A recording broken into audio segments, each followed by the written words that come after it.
You're listening to the Reinvest Podcast, where each Tuesday we will show you how to reclaim, reconnect, and refocus your life by bringing you the top real estate professionals in the industry. We'll pull back the curtain so you can implement these tools and tactics to build generational wealth. Your hosts, Garrett Gatton and Seth Ciminillo. What up, Reinvest listeners? Thank you for tuning in to another episode of the Reinvest Podcast. Got some exciting stuff going on in our company. Level 5 Capital for the Reinvest Podcast. Got some big goals here that we are tackling. Hopefully here, I don't know, in the next quarter, we can kind of unveil what that's going to be. So stay tuned for that. But today we've got a really intriguing episode that a lot of people maybe haven't thought about, or if they hear it, they would feel some sort of way about it. But we're going to debunk that today. or it seems the opposite. So I don't know. It just almost seems like, which way is it going to go? Exactly. And with us today to hopefully bring some clarity to some of this is Adrian Smude. Did I say that right, Adrian? You did. You got it right. Adrian Awesome. Smude. Awesome. So Adrian, give us a little intro. Who are you? The company that you started, and give us a little context to how you got into real estate investing. Awesome. Well, thanks for having me. And I am from Plant City, Florida. Winter strawberry capital of the world. It's actually going on right now. It's in between Tampa and Orlando. It's a little town. Grew up there, Florida native. And I got started as a real estate investor as a tenant, actually. Okay. A really bad tenant. Oh. So my friends and I got eviction notices for spaghetti wrestling parties, mud wrestling parties, Oh my gosh. pudding wrestling, and even parking a motorcycle in the living room. Wow. How'd you get a motorcycle in a living room? I mean, were you like in an apartment, or what were you in? Nope, it was a single family house, and my friend's reasoning for parking it there was so in Florida, you may be a little surprised, but it can get cold, like 40, 45 degrees some mornings. Stop it. But no joke, he didn't want to wait for his motorcycle to warm up. So he parked it in the living room and just brought it in through the sliding glass door. Why not? Wow. Well, to be fair, everything's on a slab there, right? So. Yes. Essentially, you don't want to rent to 20-year-old Adrian and his friends. And as real estate investors, we're really problem solvers. And I didn't realize that at the time, but I solved the problem. So I bought a house, moved all my friends in that helped me get evicted. And I became the landlord to understand why we were a problem. But what I did that was really smart is I divided my mortgage up amongst my friends, renting out the rooms. So I lived for free at 20 years old, not with mom and dad, which is really, really cool. Yeah. Right. A few years later, I said, hey, I'm going to do it again. I went and bought another house listening to the banks. And they said, don't worry, you can refinance this in a few years. You'll lose a little bit every month. Real estate goes straight up. A few years later, real estate was coming down. Remember that big recession that we had? Oh, interesting. Yep. And I had the adjustable rate mortgage that we've all read about. Yep. You know it's coming. So my payment went from a little bit every month of his loss to a little bit more. My ego held on, and I decided, nope, it's too much. And I sold it basically at the bottom as a short sale. So obviously a ding to my credit, ding to my ego, but it was really a ding to my integrity. I didn't do what I said I was going to do. And that comes back in play. So I'll fast forward. I bought some more houses, but then I found like this time. So I've been wrong about real estate direction for a really long time, 8-9 years. I thought we were at the top, like this can't keep going. That short sale was in the back of my head, but that's what forced me to look for something new, which is how I found the mobile homes, the niche of mobile homes. And since then I have been selling off my single family homes to buy mobile homes, which I'm sure we'll dig into the reasonings of that. And today's business is I buy and rent a single unit mobile home. That can be a single wide, double wide, but one unit, not a park, and rent it out long term. That is my main business. And we keep it all in a small little part of Central Florida. So, Wow. anybody, I've kind of noticed this driving down into the South, if it's North, South Carolina, Georgia, even Florida, that's a really common thing to see is a standalone mobile home on a piece of land, not in a park, usually in a rural area. Is that the kind of property that we're talking about? Exactly. And I get that comment often, but mobile homes, these single units, they're everywhere. They're in all the states. They're in Alaska. Now, do we have more in Florida? Yes. Texas is the only state that has more, but they're a larger state. Right. They're in all the states. A lot of times, like you said, they are more rural, and we're not usually looking for them, is one reason we don't see them as often. And honestly, we have a decent amount in our county. That's true. I mean, we've sold several, and we see them get listed semi often on the MLS even. So I think going back to kind of your time as a tenant, first of all, the self-awareness and the humility to admit that you are an awful tenant. I admire that. And then it would be a sick twist of irony if you became the landlord and then evicted all of your friends. That'd be really funny. But so what did you learn once you kind of became, a property owner? What kind of shifts took place in your mindset that you didn't understand when you were a tenant? Well, I decided that we need to take better care of the property. I mean, that was one of the big ones. We did have some crazier parties, but I was like, we can't keep doing this. Like, I have to do all the repairs. I'm the one it comes back to. And in that phase of renting out by the room, one big thing I learned is everyone's level of what clean is very different. Yeah. And apparently I'm a pretty clean person compared to others. You're like, this is not good. That was a little bit of tension, but I made more than a traditional rental, and I got to live for free. Yeah. And eventually I started making money. And so that was just such a cool thing. I've always had a little bit of the entrepreneur mindset. I grew up in a family that has own small businesses. So it wasn't that hard for that. I was like, I don't want to work a regular job. I did work at Walmart for a bit. I worked at a restaurant for a few weeks, the YMCA for a few months. But I didn't like someone telling me where I had to be. I was like, I like this real estate thing. So in 2008, 2009, you alluded to the fact that your mortgage adjusted. That's when the crash happened, and you were really exposed. Okay, so then after that time frame, when that happened, how soon did you start investing in real estate? So I never lost that original house because I did buy it right and I was renting it right. The banks told me I could go 2 more years after that short sale. I could go and my credit would be okay, and I'd buy another. Within 2 weeks of that 2-year time frame, they changed it to 3 years. Oh, wow! So I was watching the clock and everything, and I was already looking at properties. Oh, I didn't want to wait any longer, so I had my girlfriend at the time go buy a house because banks would like her. I understood how the system worked enough, and so we started using her credit because she was more bankable than me. Yeah. Prettier, easier to get along with. Yeah. Probably a lot of reasons, right? Yep, exactly. So you've been investing probably for the better part of 15 years. Well, about 20 years. 20 years. Yeah. So I just passed 20 years. So talk about that first, the first mobile home purchase, when the light bulb went off in your mind that there's something to this. But why did I even buy a mobile home from the beginning? Let's start with that piece of it. Is I was frustrated not finding the returns that I really wanted and thought we could. Remember that short sale that has always stayed in the back of my head. It's one of the worst but best things that happened to me. So I was frustrated with the regular real estate, the single family. And at the time, I didn't really think I wanted multifamily. And at the real estate investor club I was at, I kept hearing the old seasoned investor, like the old meaning they had a lot of years. They've been in the business longer than I've been alive.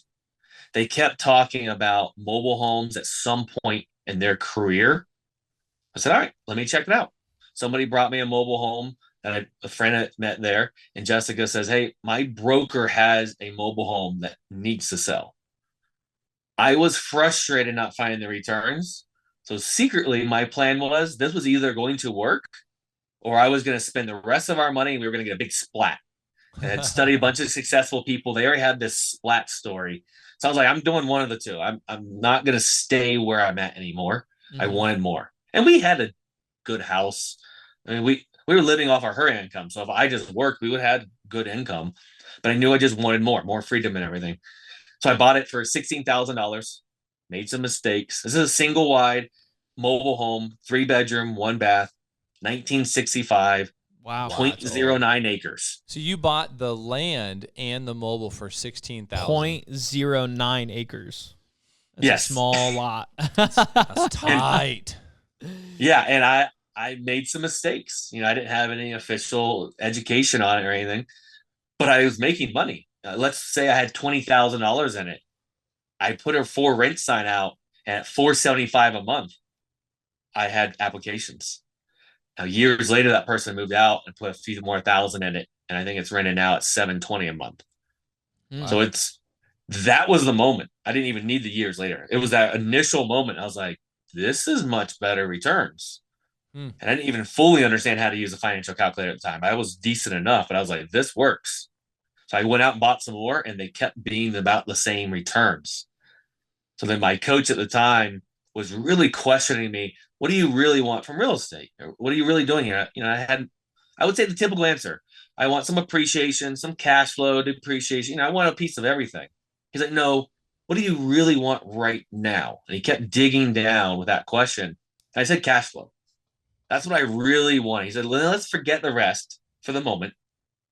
Focus on cash flow, and then we can go after the rest later. And that's exactly what I did. And mobile homes produce a much higher cash flow. Now, I've gotten all these other benefits, but I focused on the one that I really wanted. And if it wasn't fantastic cash flow, I wholesaled it. Wow. Interesting. So you said that the bulk of your portfolio is in Plant City, Florida? Within 30 minutes of Plant City. So Lakeland is a city a lot of national people have heard of because it hit a bunch of newspapers for the best city to invest in. So talk about some of the, once you got in the game, you started kind of learning, okay, it's probably labor intensive, but the returns are much higher. What were some of those misnomers that people had about mobile home parks that you kind of either confirmed or realized that there wasn't as much truth as people made them out to have? So let's just go with a big one that they're all trailer trash. I'm putting the air quotes out there. Right. Country songs and Netflix specials and Hollywood have made it that all mobile homes are trailer trash. Well, I haven't found that to be true. Are there some? Yeah. But there's also some single family houses that if you put wheels underneath it, you'd call them trailer trash. Right. Apartments, everything. So it's not the unit, it's the area, how you fix it up, the condition is what I have found. So that stereotype isn't always true. Who are most of our residents that live in our properties? It's a blue collar, handyman, handy women. Mm-hmm. They move in, and it's not uncommon that we drive by a month or so later, and they have fixed up and made it their home, and they take a lot of pride in their home. So that is one of the biggest myths out there. And we now buy in an area they want to live in. So we go shopping for our avatar resident. Mm-hmm. And if it's not an area, if it's an area that's going to be really low end, it's not a great property, we really don't want to buy it. Now, sometimes we'll buy it and sell it to another investor or something, but our ideal resident is a blue collar, handyman, handy woman that wants to stay a really long time and take care of the home. So I think one of the initial flags in my mind and someone else's mind is, how do you finance something like this? Oh, yeah. Yep. So let's break up financing into two sections: the 1960s and 70s mobile homes, and then the 1990s and newer, and then the 80s is going to be kind of a blend. How do you finance a 1960s and 70s? You don't go to a bank. So if you were watching, you can see this one behind me. It's a 1960s. It comes with most of its siding. It's a 2-bedroom, 1-bath, quarter-acre. I'm still making payments on this. It's about to be paid off. It is not to a bank. They don't like it. But owner financing is not that uncommon in these older ones because the owners know there's no bank financing. Right. They don't just tell me, well, why don't you just go to a bank? I used to get that excuse all the time when I tried to get it with the single family world. And for the last decade and a half, they've been right. The banks have been the best option. So owner financing, and the other big one is private money. Mm-hmm. So friends and family, they have some maybe lazy IRA money, CISA account, like different accounts, or just money in their account that they want to make a better return. And that is one of the biggest ways, those two, of how we finance the older ones. Now, if you go into the newer ones, the 1990s and newer, you can get in the 80s. So here, technically, you can go all the way back to June 15th, 1976. That's a really important year in the mobile home space. The federal government stepped in, HUD, and said, we're going to make a standard for these things. Before that, they made them different all over the country, no real standards of quality. So that is a solid year. There's no banks that go older than that. Mm. Can you get financing in a late 70s mobile home? Yeah, it's not going to be very easy because to bring it up to the quality that they want is probably going to cost you more. So that's why the 80s start becoming a little bit more like, yeah, I'll put some money into that. Who's going to finance those? The community banks and credit unions. And you just have to keep asking them because there's usually at least one or two in each market that they will finance them. Now, they'll finance it to you. Sorry, go ahead.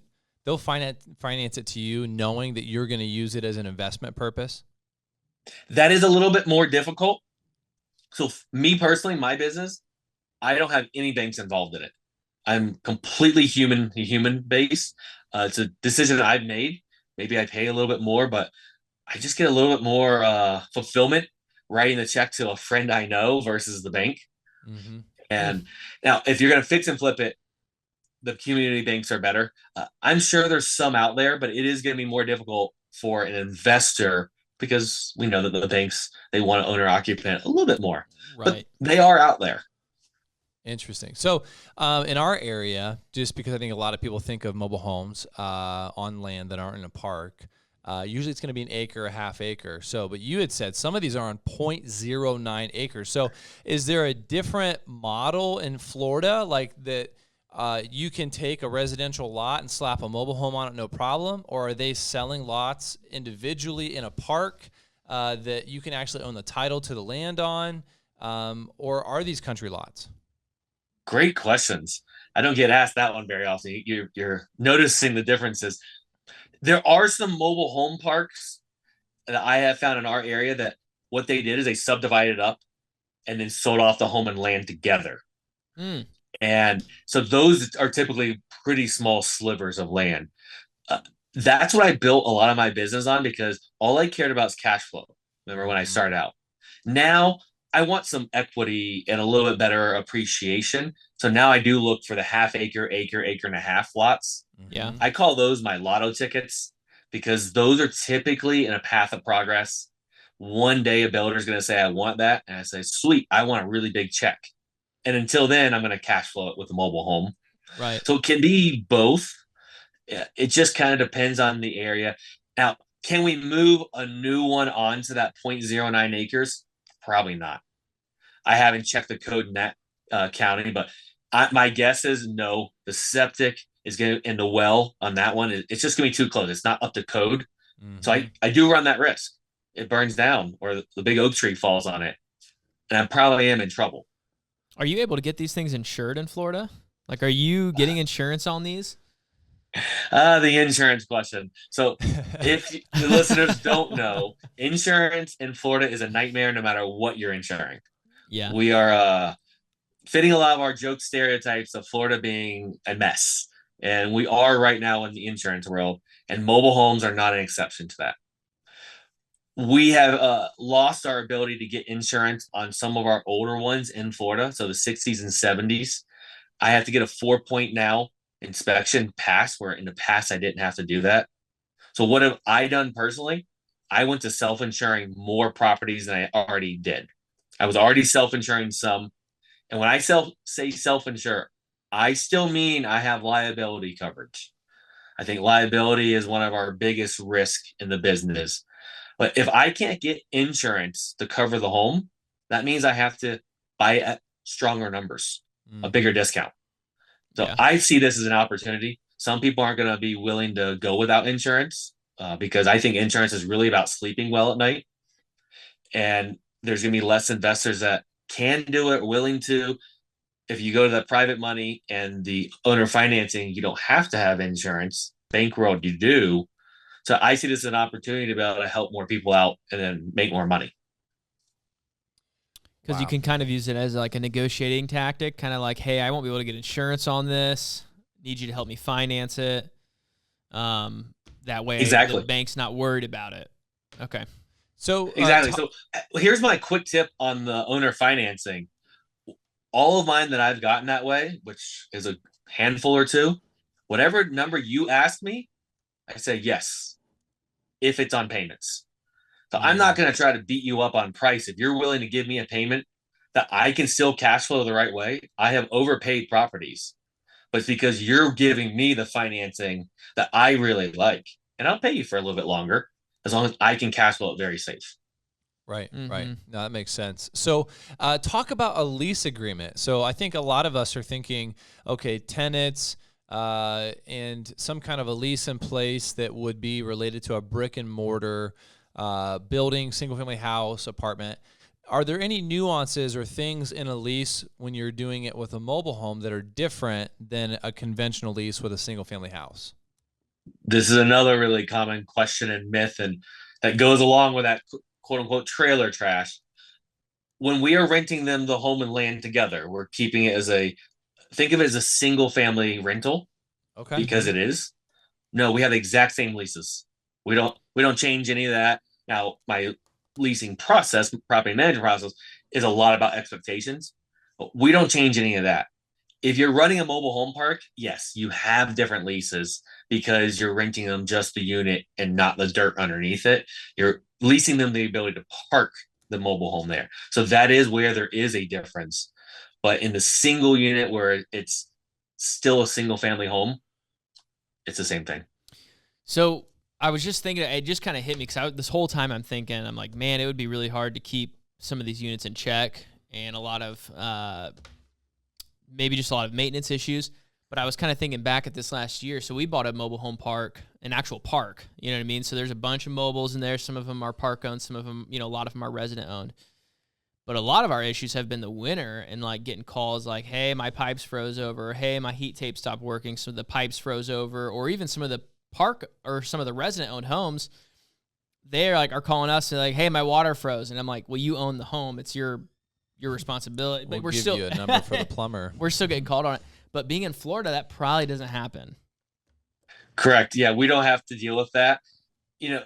But is that much different than a wood frame home that the pipes can freeze underneath there?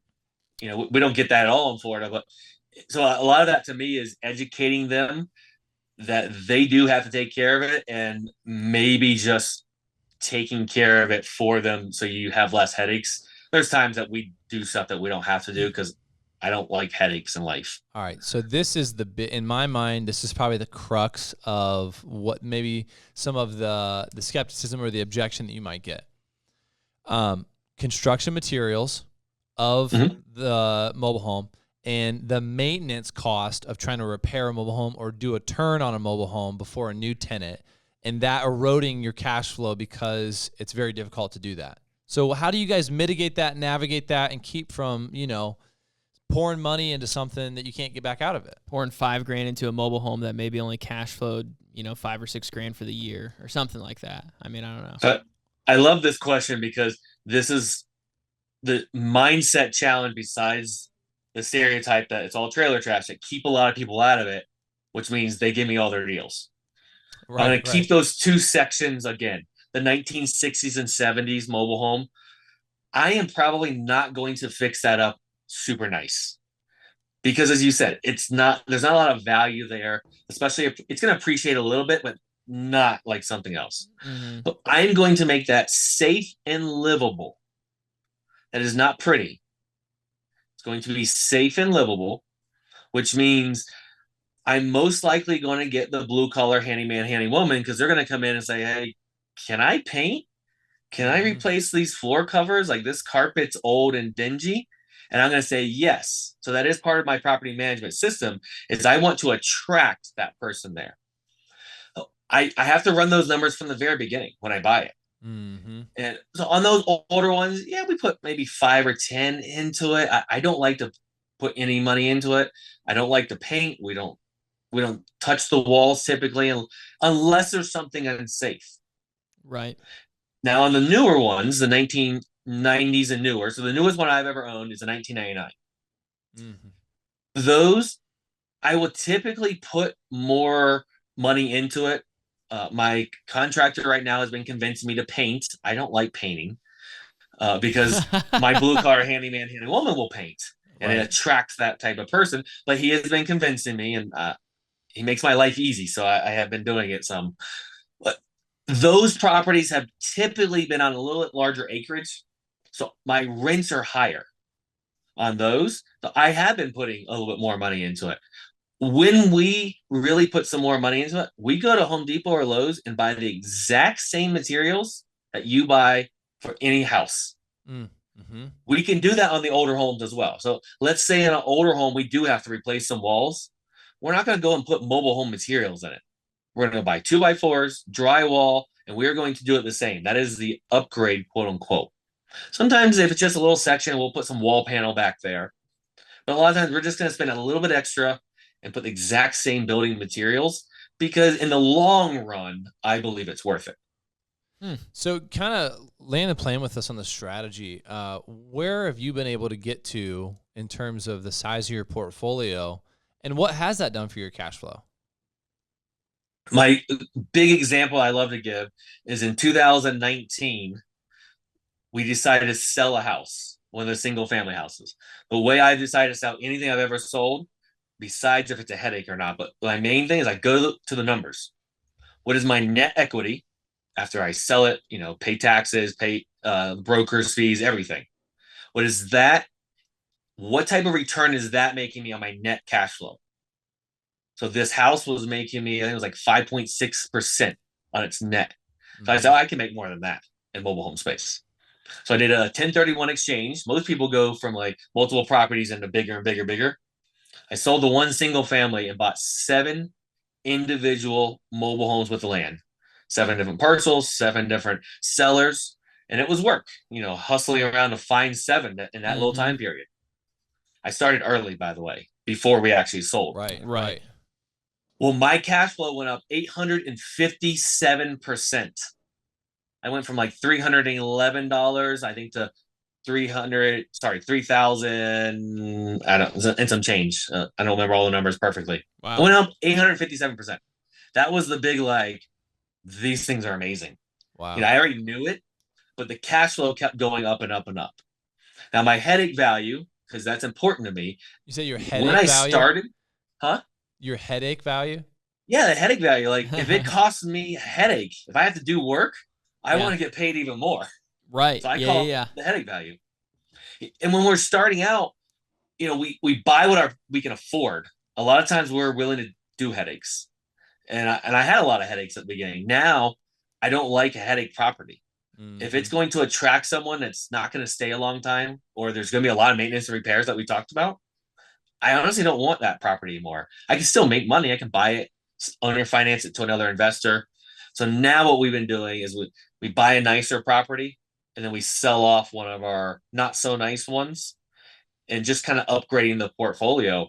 I wanted to go really fast, so I was willing to buy the older ones that no one else wanted. The banks won't finance. Everyone's super scared of them. And that's how I enabled my wife to retire at 29. That didn't mean we can go on vacations every day, but she did not have to work. Our income was substituted by mobile homes. So how many mobile homes do you have now? So from 2019, you bought that package of 7 or whatever it was. Kind of where are you at today? Do you have any single family houses still? We take care of about 30 properties, a little over 30. I say take care of because I do have a few that we rent it from the owner, super long term, like 40 years, with the right to sublet it out to someone else. They didn't want to sell, or they couldn't sell for whatever reason. We do have a handful that are single family houses, like a concrete structure. And that was because we got a handful at that one time. We manage all of them the exact same way. We don't have any management difference between the concrete homes and the mobile homes. So I'm really happy I did that, so I can tell people the management system is what matters, not the home itself, like the structure of the home itself. Right. Wow. That's awesome. All right. Well, let's jump into our smaller pocket segment. So, Adrian, go ahead and tell us about a deal that went wrong. What went wrong? What did you do? And then what did you learn from it? So choosing one is very difficult because I have had a lot of things go wrong. We still do today. I will select one. I call it Tennessee, the road name.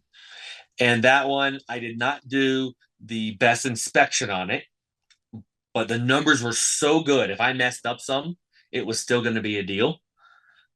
But this property, if this was my first one, I would probably not be in the business. So what did I do wrong? Besides, like I said, I inspected it, but it wasn't anything like, and I didn't understand it well enough at the time, and I didn't bring someone in to help me understand it well enough. We had to do all of the subfloors, which I did not plan on that. The water heater, that was a massive mess. Wow, all the subfloors. Which isn't that hard to do, but if it's not in your budget to do all of them, it's not fun. Yeah. It's really not very hard to replace them all. The shower felt very strong when I was in it and kind of pushing on it. But when we were working on the water heater, we saw that it was leaking and there was mold all on the back. So it had to be completely ripped out. And they had upgraded it, quote unquote. They had put actual tile there. So it wasn't as easy, just kind of rip down the board. We actually had to rip out tile, which is not ever fun. One of the other big things, we had two big headaches on it. The septic went bad, and I didn't realize it was bad. Wow. Ooh. Yeah, so we ended up having to redo the septic tank. What kind of numbers is it out there in Florida for a septic tank? You can be from like 2,000 to 15,000. So a lot of it depends on the water table. If you have to do an above ground or not. We got by pretty lucky on this one that it wasn't very much, but it still wasn't in the budget to do anything to the septic. Yeah. So the person before that owned it, they had done some of their own work. So there were some 90-degree bends in the plumbing. You don't do that in the septic world. Nice. It makes sense. I just didn't know that, and I had seen it, but I'm not a septic guy. Right. Yeah. The other big thing is there is this massive oak tree, and I did not have the money or the budget to take it down. But what I did want to do is take down some pretty big limbs that were like right over the home. Part of my theory, I don't know if it would work or not, is it would put the weight the other way and it would fall away from the home. I don't know. But while they were cutting the limbs, they hit the roof. Now, luckily, I did check to make sure they had insurance. Yeah. That is, when you're working above the roof, that is such a liability. Wow. And I was there when they were using like this rope method where they tie it off, they cut the limb and it swings.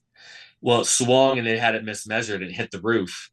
And the guy in charge was super freaking out. At that moment, I was like, not a big deal to me. He has insurance. And I actually checked. I called them.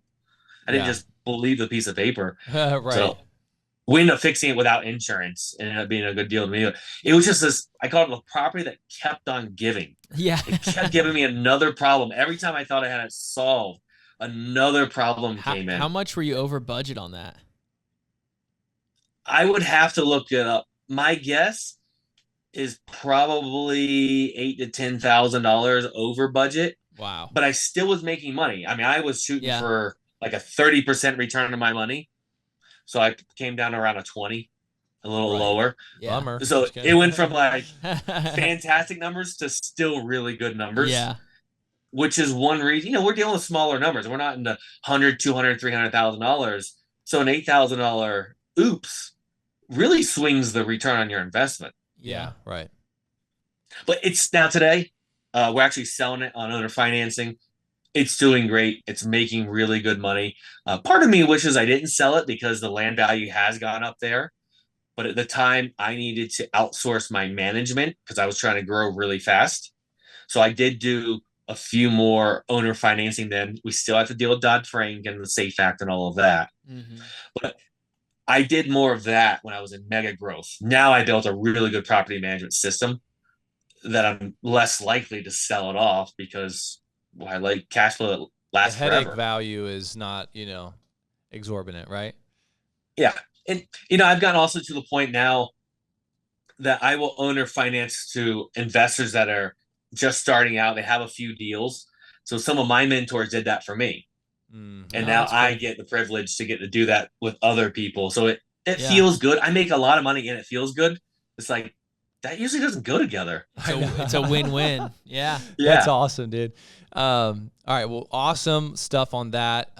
We're going to go into what we call our little nugget. So, Adrian, this is a part of our show where you give our listeners one practical takeaway, piece of advice that they can implement to their business, to their development. What do you got for us? Find what works for you, as in some type of mindset. I'm a very big Miracle Morning guy by Hal Elrod. That is my one thing. I've got to do some variation of that every single day so that business goes better, personal life goes better. Also, it helps keep me on track of that steadiness of that. Because I think where we give up and struggle the most is when times get really tough. It's easy when it's going straight up. But when times get tough, that's when people give up. And that's usually right before the breakthrough of something really good happening. So some type of morning routine or something that brings positivity into your mindset will help you keep going, because it will get tough at some point. And it's going to get tough again at some point for me. And I always go back to what is my little basics that help keep my mind centered. Yeah, if you're not dependent on the circumstances to give you that fix of dopamine, or encouragement, but you already have something that's coming from your internal dialogue and you're just from within inside yourself, you don't have to fluctuate with the circumstances. You can keep that steady course. Helps us be much more steady through all of life, Right. Yeah, that's a really good. I like the dopamine. I've never thought of it in that manner, but that's really what's kind of happening here too. Yeah. Or cortisol. Yeah, that's the fear one. Yeah, but no, I think that's huge, and I feel like personally, that's something I'm always battling, is finding that center and that foundation to implement in my life. I think the older you get, the easier that becomes, because I've seen the progression in my life, getting married, having kids, kind of being established in some kind of a career.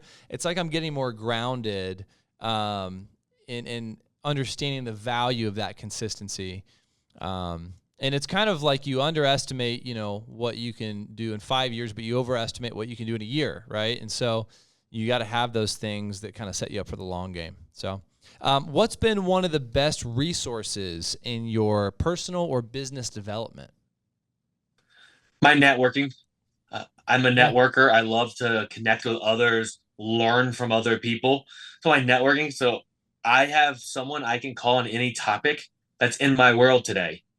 Because when I network, I truly care. I actually want to know about you. I'm not just saying it for a business purpose, like a transaction.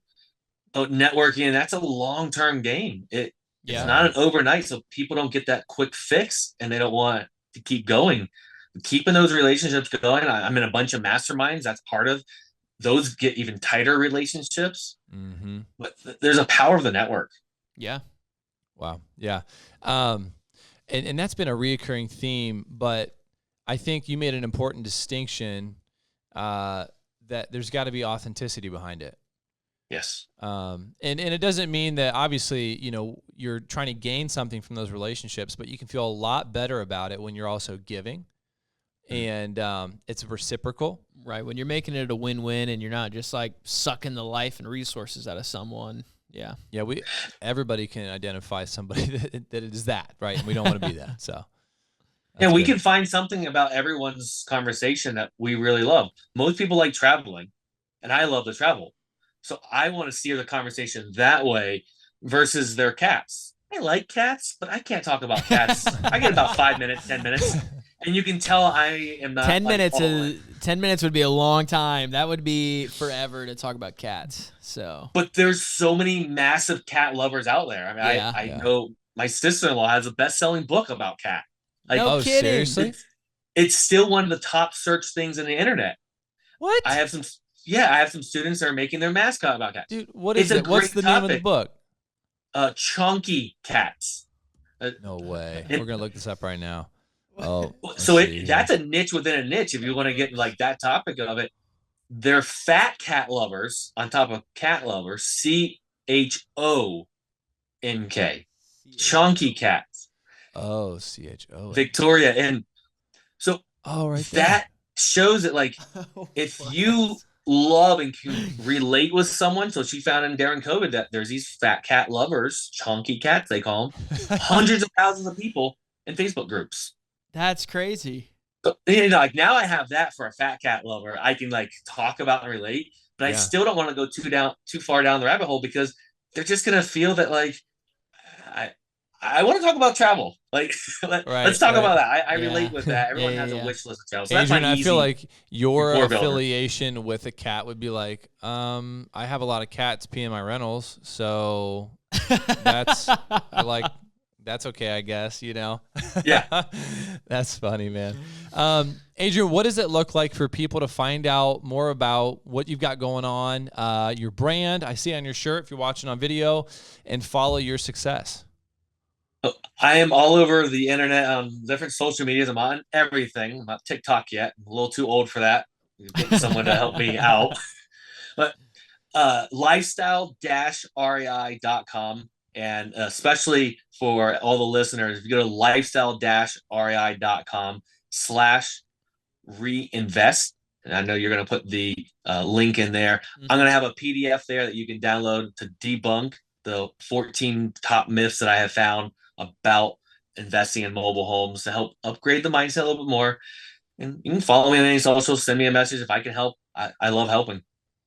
As you can tell, I love to talk about real estate and even more about mobile homes. Well, dude, your authenticity, it comes through. And what we've learned in the investment community as we've become investors, as we rub shoulders with other investors, there really is that transparency and a sharing mindset, kind of like there's enough for everybody. And I don't have to have the corner on information or a strategy.